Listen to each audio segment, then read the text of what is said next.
प्रयास करा है। विकास 75 साल में आज तक जो विकास थे वो हमने पहली बार यहाँ पे करे। 100 मेगावाट बिजली उत्पादन का पावर ग्रिड लेके आए हैं हम। रहू से चुनाव विधानसभा का हारे हैं, उनकी मानसिक स्थिति हिल गई है। जनता को पूर्ण विश्वास है कि सांसद जी ने खूब काम करे हैं और कह रही है जनता। अनिल जी फिरोजिया जी के माध्यम से कई प्रकार के विकास कार्य किए गए हैं। वो भारतीय जनता पार्टी की जो सरकार है ये विकासशील सरकार है। मैं हूं सुमेर सिंह सोलंकी और आप देख रहे हैं अवंतिका एक्सप्रेस न्यूज़। आज उज्जैन आलोट के सांसद और भाजपा के प्रत्याशी अनिल फिरोजिया जी मेरे साथ में हैं, उनसे चर्चा करेंगे। बताएं, आपको फिर से मौका मिला है, किस प्रकार से आप विकास और जनता के लिए कार्य करेंगे? मुझे पार्टी ने शीर्ष नेतृत्व ने फिर से मौका दिया, उनका बहुत बहुत धन्यवाद, आभार। माननीय नरेंद्र मोदी जी, हमारे यशस्वी प्रधानमंत्री अमित शाह जी, माननीय जयप्रकाश जी नड्डा, माननीय मोहन यादव जी, माननीय वीडी शर्मा जी, उनका बहुत बहुत आभार कि उन्होंने मुझे पे संगठन ने मेरे पे पूर्ण विश्वास करके यहाँ पे प्रत्याशी बनाया। और मैं पहले भी जनता की कसौटी पे खरा उतरने का मैंने पूरा प्रयास करा है। विकास 75 साल में आज तक जो विकास थे वो हमने पहली बार यहाँ पे करे। जैसे नेशनल हाईवे से हमने जोड़ा है, नई रेल लेके आए हैं, विक्रम उद्योगपुरी इंडस्ट्री एरिया लाए हैं, मेडिकल डिवाइस लाए हैं, मेडिकल सिटी लेके आए हैं। हमने जो उज्जैन के आलोट संसदीय क्षेत्र में चारों तरफ हमने विकास के गंगा भाई, हमने 6,500 करोड़ का डैम लेके आए हैं। हम 100 मेगावाट बिजली उत्पादन का पावर ग्रिड लेके आए हैं। हम 150 बिस्तर का बड़नगर में अस्पताल लाए हैं, 100 बिस्तर का नागदा में लेके आए हैं। उज्जैन में 100 बिस्तर का, मतलब 100 पहले ही थे, 100 और करवा दिए।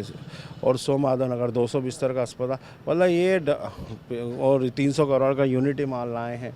तो जो विकास कार्य अगर मैं अभी गिनाना चाहूँगा तो 2 घंटे तक मैं गिनाता रहूँगा, इतने हमने विकास कार्य करे हैं। आने वाले समय में युवाओं को कहीं भटकना ना पड़े, इसलिए और हम इंडस्ट्रियल ला रहे हैं। हम लगभग आने वाले समय में उज्जैन आलोट संसदीय क्षेत्र में लगभग 50,000 से ज़्यादा युवाओं को रोज़गार देने वाले। कांग्रेस के प्रदेश अध्यक्ष ने कहा है कि आपने ऑपरेशन के द्वारा वजन घटाया है। जीतू पटवारी जब से रहू से चुनाव विधानसभा का हारे हैं, उनकी मानसिक स्थिति हिल गई है और वह अर्न गलन वो देते हैं। मैंने पहले भी चुनौती दी और उनको नोटिस भी दिया है। मैं सामने खड़ा हूँ, मेरा मेडिकल चेकअप करा लो, ऑपरेशन हुआ होगा तो दिखेगा तो सही, कहीं ना कहीं निशान होंगे, कहीं टाँके के ये वो, और नहीं तो वो मध्य प्रदेश कांग्रेस से इस्तीफ़ा दे, नहीं तो मैं इस्तीफ़ा देता हूँ। ये बताइए कि नए एक क्या रहेगा, आप जनता के बीच में जा रहे हैं, फिर से कोई ऐसी 5 बड़ी उपलब्धि हो जिससे जनता को लगे कि आपके 5 वर्षों में की गई हो? जनता को पूर्ण विश्वास है कि सांसद जी ने खूब काम करे हैं और कह रही है जनता। और जो हमने वादे किए थे वो सब निभा दिए। जैसे इंडस्ट्री एरिया लाने की वादे करा था वो निभा दिया। इंदौर उज्जैन फतेहाबाद लाइन जो थी उसको हमने चालू करा के डबलिंग करा दी। Vikram Nagar station, Kadchha railway station, Badnagar railway station, नई वंदे भारत 2-2 ट्रेन लेके आ गए हैं। आने वाले समय में हम, और अभी उज्जैन से झालावाड़ ये भी आने वाले समय में, अभी उसका हमने डीपीआर बनाने का 5 करोड़ रुपए सेंक्शन कराया है। आने वाले समय में उस लाइन को भी हम बहुत जल्दी चालू कराएंगे। जावरा नागदा उन्हेल उज्जैन से पीतमपुर रोड, ये मेरी बहुत बरसों से मांग थी और मैं उसके लिए लगा हुआ था, वो भी कैबिनेट में कर दिया। आने वाले समय में उसका टेंडर करा के वो एक नई सौगात हम दे रहे हैं।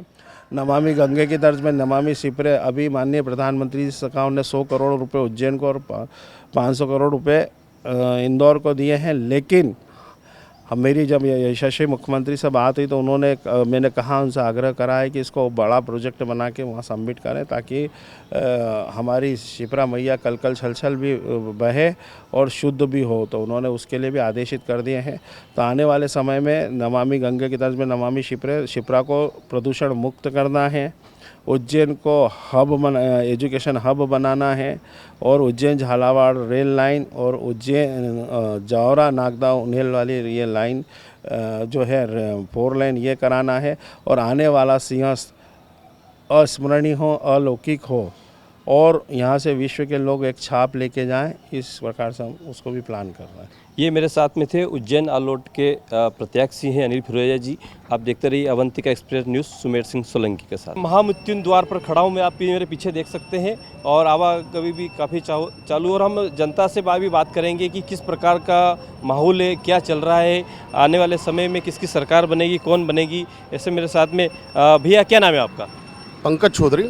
पंकज जी, बताएं कि इस वक्त जो चुनाव है, लोकसभा का चुनाव है, क्या लगता है आपको किसकी सरकार बनेगी देश में? भाजपा की सरकार बनेगी। देश के यशस्वी प्रधानमंत्री नरेंद्र जी मोदी जी और हमारे प्रदेश के मुख्यमंत्री जी मोहन जी यादव जी, सांसद हमारे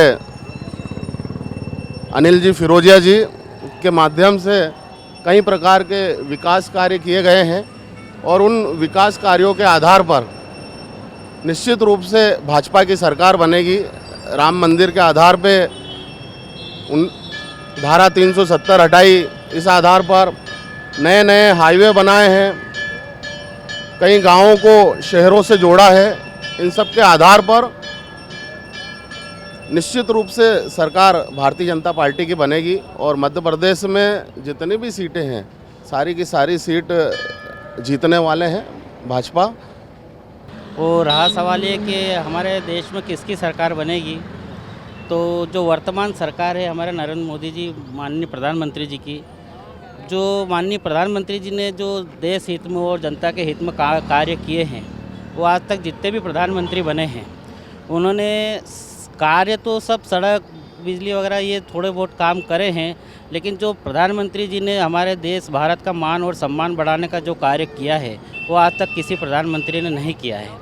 और भारतीय जनता पार्टी की जो सरकार है ये विकासशील सरकार है, चारों तरफ विकास ही विकास इसने किया है। आप किसी भी क्षेत्र में चले जाओ, पहले सड़क से परेशान थे लोग, गड्ढों से परेशान थे, बीमार दुखी अस्पताल ले नहीं जा सकते थे। प्रधानमंत्री जी जब से जनता की सरकार बनी है भारतीय जनता पार्टी की, चारों तरफ सड़कों का जाल बिछाया, विकास के कार्य किए। जब हमारे भारत में संकट की घड़ी आई कोविड के समय में, प्रधानमंत्री जी ने इतना जनहित में कार्य किया कि हर एक को वैक्सीन पहुंचाना, ऑक्सीजन पहुंचाना, कोविड में हर तरफ से उनकी मदद करना, मतलब बहुत कार्य किए।